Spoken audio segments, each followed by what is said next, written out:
Hey there. In this video, I'm going to demonstrate enabling TalkBack and using it to sort of navigate around your system.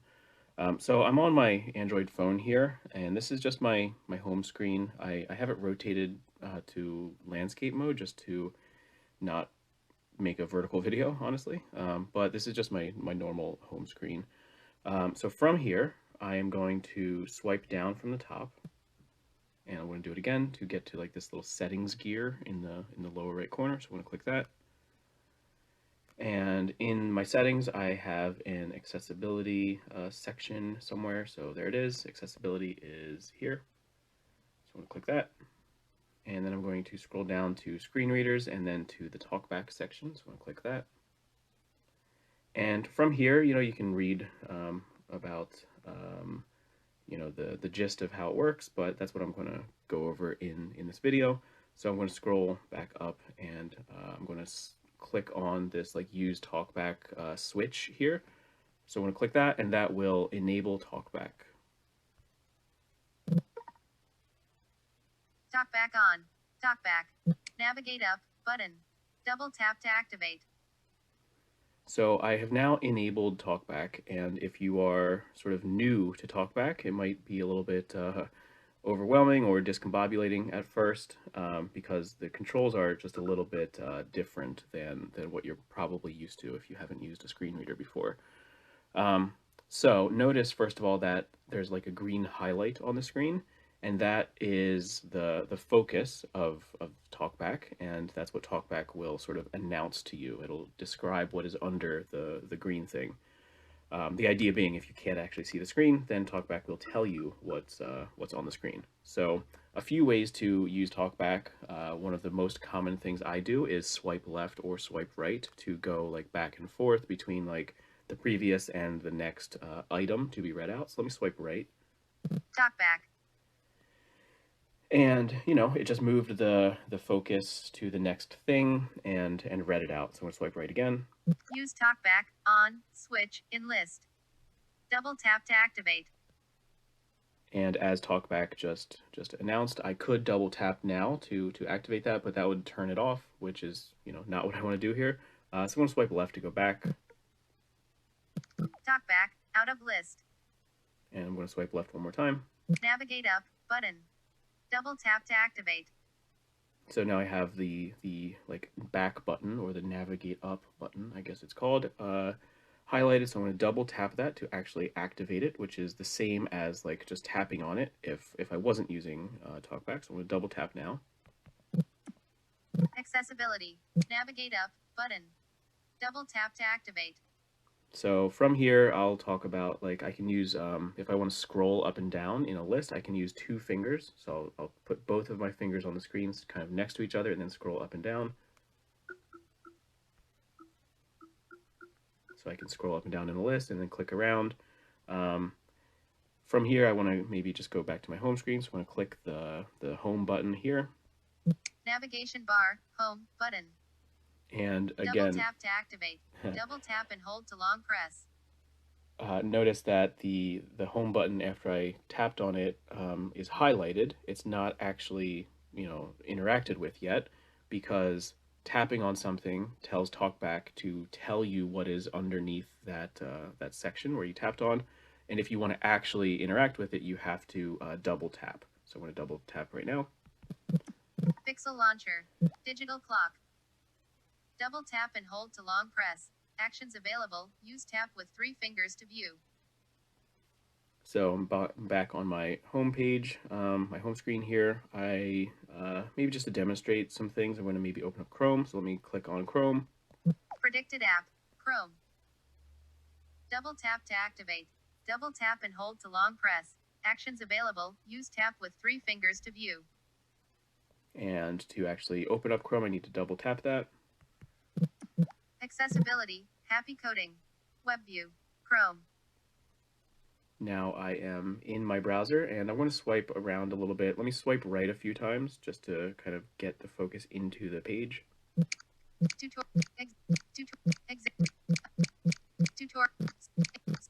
Free CS next. Accessibility. Heading 1. So notice that, I kind of swiped right a bunch of times to kind of get around the screen, and that's certainly one way to do it. Another way to do it is to use the two fingers to scroll approach and then to kind of feel around with your fingers. So I can kind of feel through the, maybe the table of contents here. So Empathy. Link. Double tap to activate. Links available. Use tap with three fingers to view. I can double tap now to sort of click on that. Empathy. Heading 1. And that jumps me down to that section, and I could, continue using the swipe left or swipe right feature. So I'm going to swipe right here to go to I don't want to belabor the point too much, but the next section. Another thing that I just did is I single tapped to kind of silence talkback. That's also kind of handy if talkback is reading a long paragraph and you don't actually want the whole text. But I could, swipe right again. With this in mind, I strongly encourage you to. I don't want. And I could keep doing that. Another way to interact with it, in addition to like scrolling up and down and swiping left and swiping right, is I can change the navigation preferences. I guess I don't actually know what these things are called, but the navigation settings. If I do a special gesture, and that is to sort of move my finger up and then down. So let me do that. Lines. Words. Characters. Spoken language. Speech rate. Windows. Links. Swipe up or swipe down to read by links.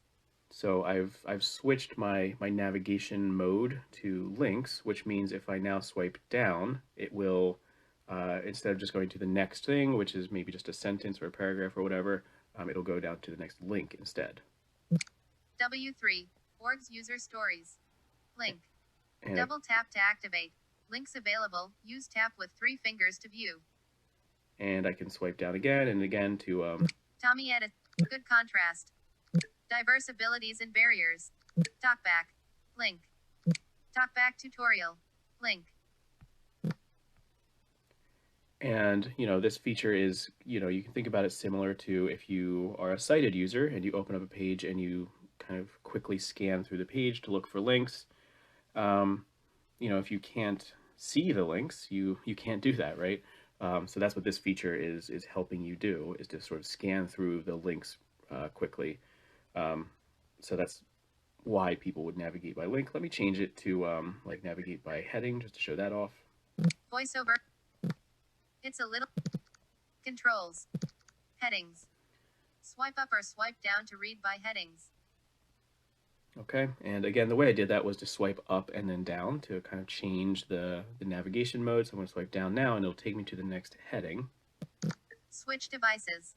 Heading 2. Keyboards, mice, and screens.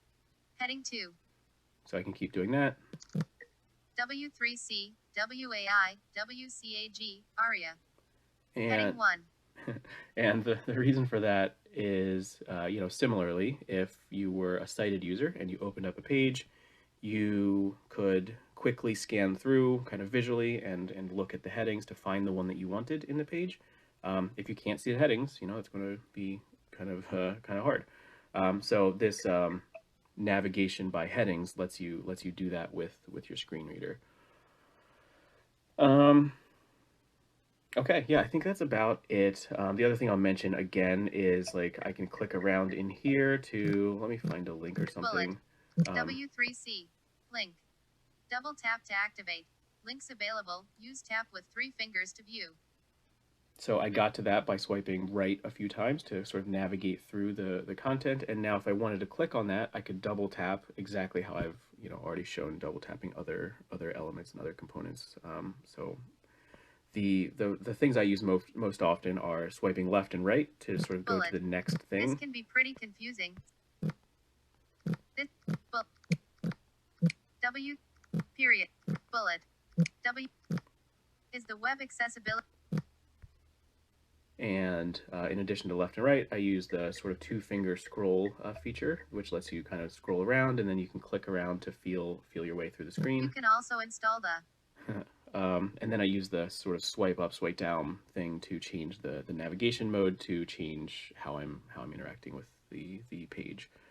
Um, yeah, okay. I think that's where I'm going to leave it with the fundamentals of TalkBack. The last thing I'll do is show how to turn it off. So let me go back to my home screen. I'm going to click on my home button here. Navigation bar, home, button. Double tap to activate. Double tap and hold to long press. And I'm going to double tap that. I'll also mention while I'm here that like I am very politely waiting for TalkBack to finish talking. You don't have to. So as soon as I clicked on it, I could have double tapped to activate it if I kind of knew what to expect. So, you don't have to wait for TalkBack to finish to actually do the action. So let me double tap. Pixel launcher. Predicted app. Chrome. Double tap to activate. Double tap and hold to long press. Actions available. Use tap with 3 fingers to view. And to go back to my settings. So actually, first of all, from here, actually from anywhere, I could also hold in both of my volume buttons. That's the shortcut for enabling and disabling TalkBack. That's how I would actually do it usually, but for the sake of this video, I'm going to go sort of the long way to show that off. So to swipe down, I'm going to use 2 fingers because I'm in TalkBack, so like the 1 finger gestures are used for like feeling around the screen. So to interact with the screen, I'm going to use 2 fingers to scroll down from the top. Notification shade. 3:36 p.m. And, Double tap to activate. and again. Quick settings. I could swipe right all the way through all these settings, but I'm just going to click on the gear icon here. Open settings. Button. Double tap to activate. And I'm going to double tap that. Settings. Accounts, Google, Twitter, and Messenger in list. I'm going to swipe Double right. tap to activate. Swipe right to get to accessibility, and then double tap to go into it. I'm going to do that kind of faster, which is like what I would normally do if I wasn't trying to show off, every little move I was making. So let me just do that. Accessibility. Talkback on. Speak items on screen. Double tap to activate. So I'm going to double tap that. Talkback. Navigate up. Button out of list. Double tap to activate. And similarly, I could swipe right a few times, or I could use my single finger gesture to just tap on the switch. Use talkback on switch in list. Double tap to activate. And I will do as TalkBack just said and double tap. Stop talkback. Tapping stop will stop talkback. Out of list. So I will tap stop and then double tap to actually activate stop. Stop button. Double tap to activate. Talkback off. Okay, now TalkBack is off, and I can now use my phone sort of like I normally do without the screen reader, and I can go back home and go use my phone as per usual. So I hope this video was helpful. If you've never used TalkBack before, it's pretty interesting, and it's especially interesting to I don't know, use it as a way to gain some empathy for folks who do use TalkBack on a regular basis, and to find out like what the pain points are, especially if you are a developer building your own apps and web pages. So yeah, I strongly encourage you to turn TalkBack on and spend a little bit of time using your phone with it on to see what it's like. But I'll leave it there. Thanks for watching.